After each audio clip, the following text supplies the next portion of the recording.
Hello student, welcome to I science. आज का जो मेरा वीडियो में लाया हूँ आपके लिए वो एमएचसीटी का 2022 का क्वेश्चन है।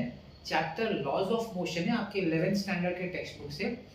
और टॉपिक हम बोल सकते हैं कि कंजर्वेशन ऑफ मोमेंटम है, लीनियर मोमेंटम, जिसको हम बोलते हैं ना कि momentum before and momentum after.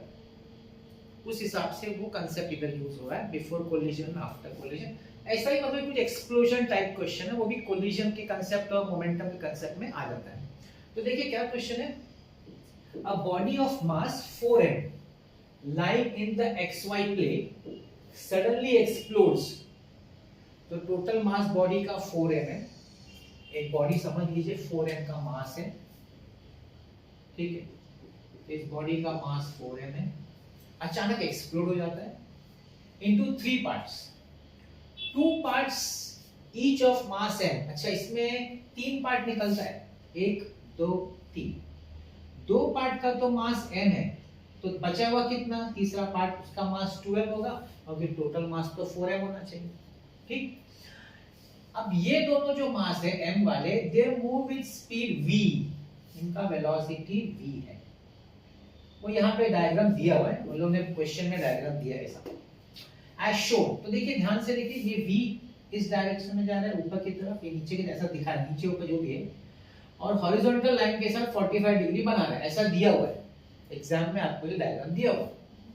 The total kinetic energy generated due to explosion is. तो इस एक्सप्लोजन की वजह से टोटल काइनेटिक एनर्जी कितनी होगी? भाई काइनेटिक एनर्जी का फॉर्मूला क्या है? Half mv²। अब आपके पास दो मासेस, इसका मास m है, इसका मास भी m है। आपको दो मासेस का तो वेलोसिटी पता है। अब आपको क्या करना पड़ेगा, आपको तीसरा जो मास है ना, उसके बारे में आपका उसका वेलोसिटी निकालना पड़ेगा। तो जब उसका वेलोसिटी निकालेंगे तब जाके आप फिर काइनेटिक का फॉर्मूला अप्लाई कर सकते हैं, हाफ mv² तीनों के लिए। तो चलिए कैसे निकालेंगे देखते हैं। मैंने जैसे बताया, ये कांसेप्ट है कंजर्वेशन ऑफ मोमेंटम का।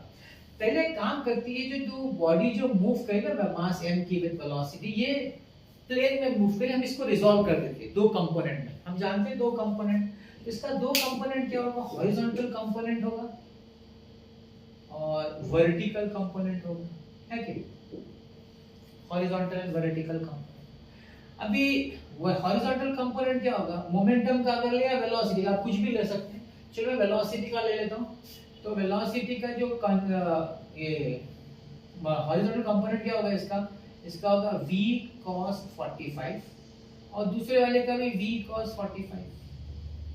और वर्टिकल कंपोनेंट ऊपर और नीचे होगा, ये होगा v sin 45 और यहाँ होगा v sin 45। आई होप आपको कंपोनेंट्स तो आता है निकालना।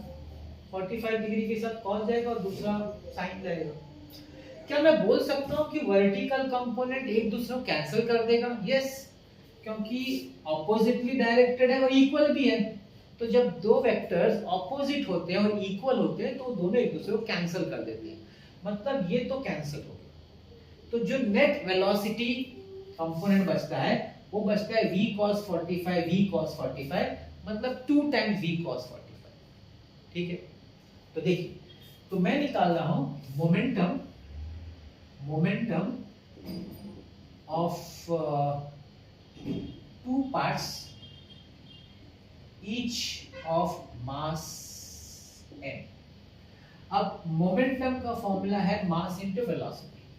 सो मास इनटू वेलोसिटी है v cos 45 plus mass into v cos 45, तो हो जाएगा 2mv cos 45। I hope you understood. ये टोटल मोमेंटम है वो दो मासेस का जो टोटल मोमेंटम है वो हॉरिजॉन्टल है, ऐड हो जाता है सेम डायरेक्शन में, ऐड किया है तो उसका टोटल मोमेंटम मिला 2mv cos 45। अब बात हो रही है तीसरी। अब मैंने जैसे कहा कि हम लोग अप्लाई करेंगे कंजर्वेशन ऑफ लीनियर मोमेंटम।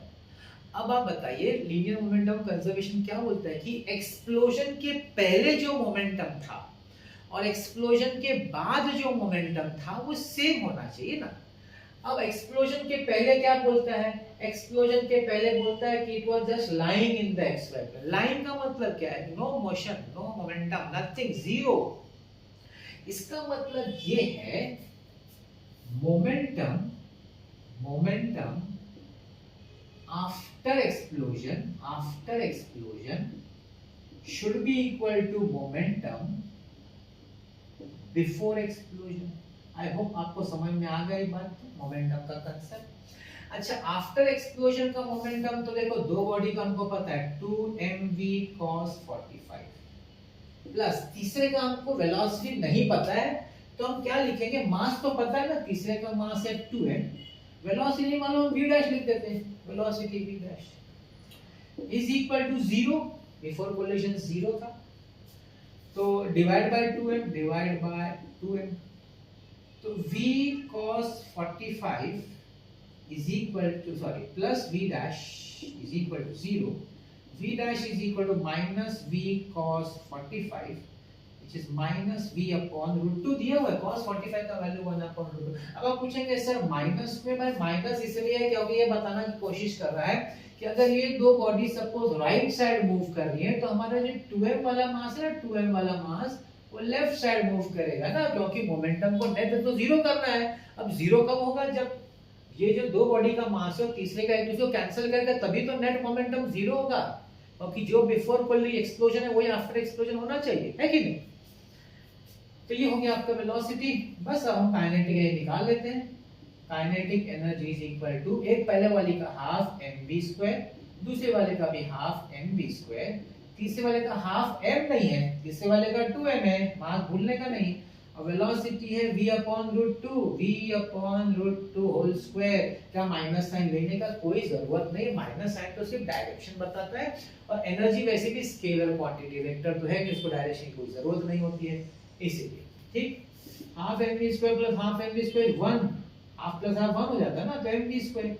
अच्छा, ये क्या हो जाएगा, 2 काट जाएगा m, ये हो जाएगा v² अपॉन 2, 2 1 जा 2 प्लस 1, 3mv² अपॉन 2। क्या मेरे पास ये आंसर है? यस, हमारे पास आंसर है ऑप्शन डी है, and that's your answer for this laws of motion.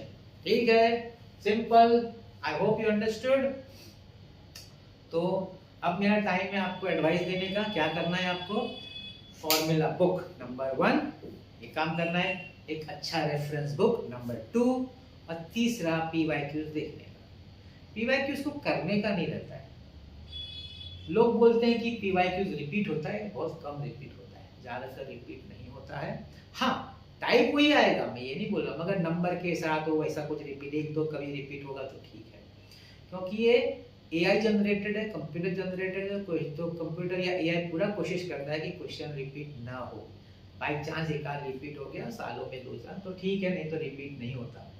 तो क्या करना है, फॉर्मूला बुक अपने हाथों से बनाना है, टर्म सब लिखना है, एक अच्छा रेफरेंस बुक से प्रैक्टिस करना है, और पीवाईक्यूज किसी मेरा भी आप देख सकते हैं, मैं तो बना ही रहा हूँ, किसी का भी आप पीवाईक्यूज देखिए, और मेरा देखिए सीटी का है, जेईई मेंस का है, नीट का, एडवांस का, सभी देख सकते हैं। ऐसा नहीं है कि नीट है तो मेरे को नहीं है एग्जाम में, या जेईई नहीं, ऐसा नहीं है। फॉर्मूला तो सब वही है जो आप पढ़ रहे हैं, हो सकता है तो लेवल ऊपर नीचे तो उसका टेंशन लेने का, थोड़ा हायर लेवल सीखे तो अच्छी बात है। हाँ, जिनको एडवांस से डर लगता है वो ना देखें एडवांस, लेकिन एक बार देख लेने का। अगर आपको सीटी, एमएचसीटी और आपका नीट और जेईई मेंस आ जाएगा ना, तो आपका एडवांस में मजा आएगा देखने, शायद आप एडवांस के लिए सोचना शुरू कर दें, हो सकता है पॉसिबल है कि नहीं। तो ये तीन ही चीज करिए, फॉर्मूला बुक, एक अच्छा रेफरेंस बुक से प्रैक्टिस खुद करने का, फॉर्मूला बुक सामने रखे, और पीवाईक्यूज मेरा देखिए सब प्लेलिस्ट में है, आप देखिएगा आपका इंप्रूवमेंट क्या मस्त होता है। कोई एंट्रेंस एग्जाम एमसीक्यूज के लिए कोई क्लासेस की जरूरत नहीं होती है, टीचर की या हेल्प कहाँ लगती है, थियरी समझने में, टेक्स्ट बुक समझने में, वो जो भी आप टेक्स्ट बुक हो, बोर्ड का टेक्स्ट बुक हो या एनसीईआरटी जो भी बुक, वो समझने के लिए आपको टीचर का हेल्प चाहिए। एमसीक्यूज करने के लिए टीचर का हेल्प क्यों चाहिए, तो आपको खुद करना चाहिए, है कि नहीं। एक बार टीचर ने आपको समझा दिया, ठीक है ना, उसके बाद तो आपको ये तीन ही काम करना है, फॉर्मूला बुक, अच्छा रेफरेंस बुक और पीवाईक्यूज, कुछ नहीं चाहिए। आप देखिएगा कि रिजल्ट क्या आता है। देखते रहेगा मेरा वीडियोस। आज का वीडियो देखने में बहुत बहुत धन्यवाद, थैंक यू।